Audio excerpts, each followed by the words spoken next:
গত 21শে এপ্রিল আমরা 11টার দিকে সবাই মিলে রওনা হয়েছিলাম ভাইজ্যাকের উদ্দেশ্যে।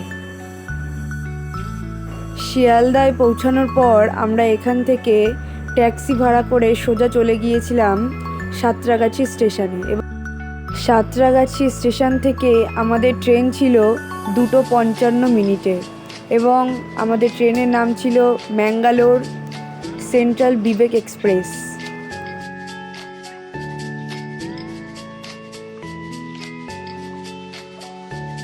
ট্রেন চলাকালীন যে দৃশ্যগুলো দেখতে পেয়েছিলাম সেগুলো সবাই মিলে খুব সুন্দরভাবে উপভোগ করেছিলাম এবং পরে রাত হলে সেখানে দৃশ্যটাও খুব সুন্দর ছিল।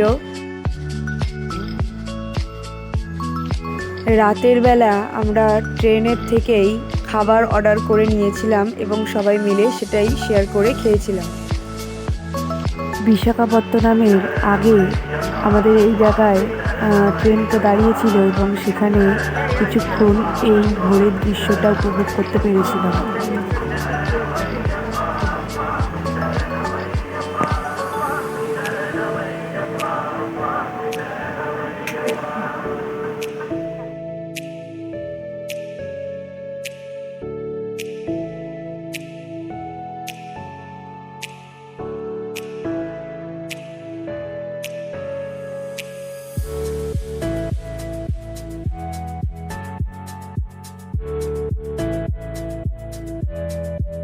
আমাদের ট্রেনটি একটু লেট ছিল এবং আমরা প্রায় 5:30 নাগাদ বিশাখাপত্তনম স্টেশনে নেমে পড়েছিলাম নিজেদের গন্তব্যে যাওয়ার জন্য।